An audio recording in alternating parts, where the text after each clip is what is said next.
The year 476 AD is etched into history as the moment the Western Roman Empire fell, signaling the end of ancient civilization and the dawn of the Middle Ages. This monumental event wasn't the result of a single catastrophe, but rather the slow, grinding unraveling of one of the most magnificent empires the world had ever seen. It was the culmination of centuries of decline, marked by political instability, economic turmoil, rampant corruption, cultural transformation, external invasions, and internal decay. The collapse of Rome was more than the end of a city or an empire. It was a profound transformation that reshaped Europe and the world.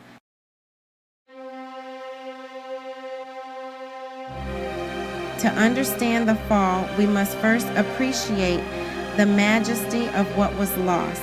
At its zenith in the 2nd century AD, under emperors like Trajan and Hadrian, the Roman Empire encompassed nearly 2 million square miles and more than 60 million people, about 1/5 of the world's population.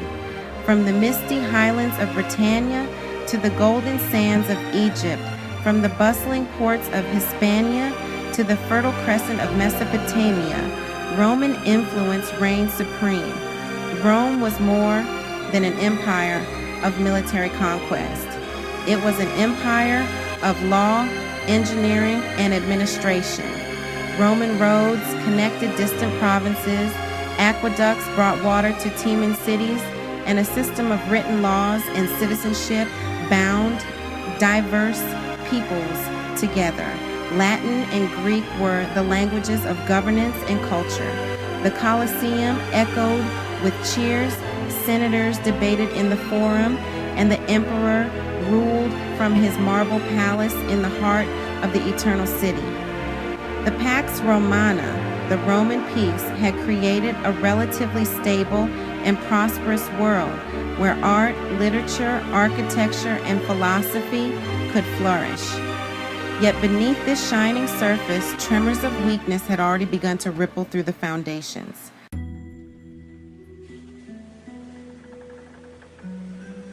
The seeds of Rome's decline were sown long before its fall. The 3rd century saw a devastating crisis. Emperors rose and fell with dizzying speed, often murdered by their own soldiers or rivals. In just 50 years, over 20 emperors ruled, many meeting violent ends. This era of chaos, known as the crisis of the 3rd century, nearly tore the empire apart. To restore order, Emperor Diocletian, who reigned from 284 to 305, implemented sweeping reforms. He divided the empire into eastern and western halves, each ruled by a separate emperor. While this helped stabilize administration, it also revealed a growing divide. The East, richer, more urbanized, and strategically located, thrived. The West, rural and beset by enemies, faltered. Rome's economy began to crumble under the weight of military spending, inflation, and overtaxation. Trade routes were disrupted, and agricultural productivity declined. The once disciplined Roman legions became increasingly reliant on foreign mercenaries, many of whom had little loyalty to the empire they were paid to defend.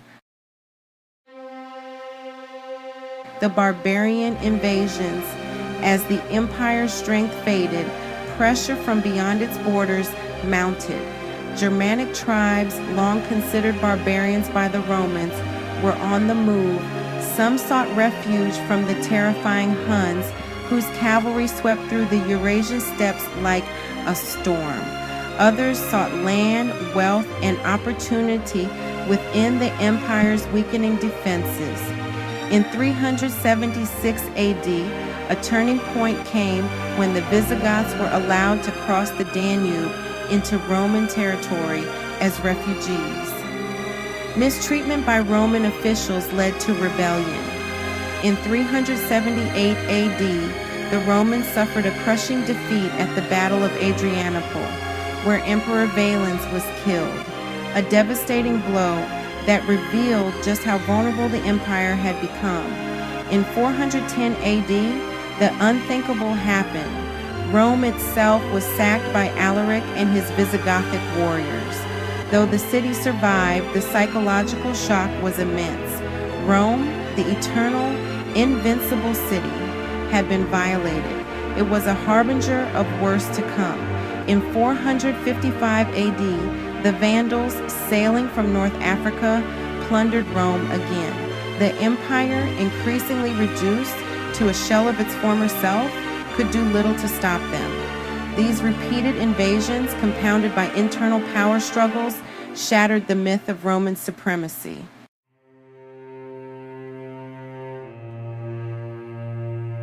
The final blow.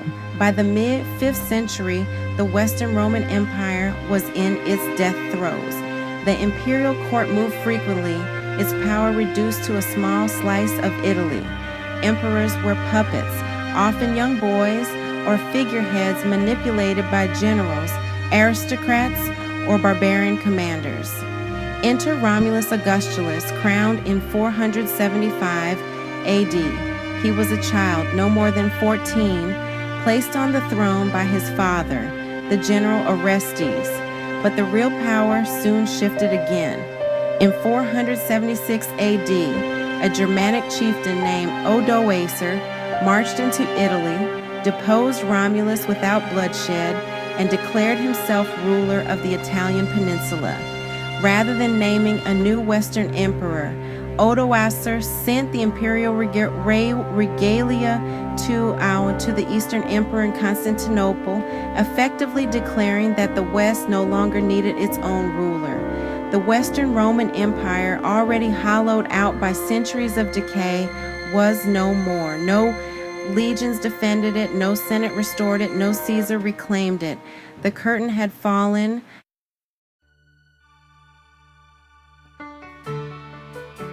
Aftermath and legacy. The fall of the Western Roman Empire did not mean the fall of Roman civilization. The Eastern Roman Empire, centered in Constantinople, would survive for another 1,000 years, evolving into what we now call the Byzantine Empire. There, Roman law, Greek culture, and Christian tradition were preserved and transformed. In the West, however, Europe entered what historians once called the Dark Ages, a period of fragmentation, tribal kingdoms, and declining literacy. Yet, even in this darkness, the light of Rome endured. The Catholic Church became a beacon of continuity, preserving Latin texts and Roman traditions.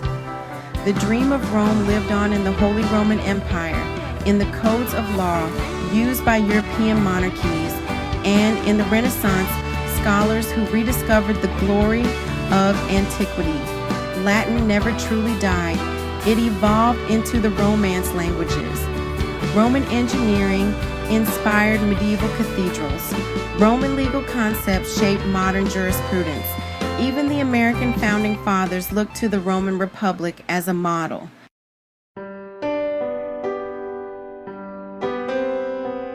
Conclusion. The fall of Rome in 476 AD was not the end of civilization, but the transformation of it. It marked the end of one world and the painful birth of another. The mighty empire that had dominated the ancient world crumbled, but its influence echoed through the ages. Rome teaches us that even the greatest powers can falter, not only from without, but from within. Its fall is a story of ambition and arrogance, resilience and decline, triumph and tragedy. And in that story lies a timeless lesson. The endurance of ideas is greater than the endurance of empires. The eternal city may have fallen, but its spirit never truly died. Please like and subscribe for more history facts.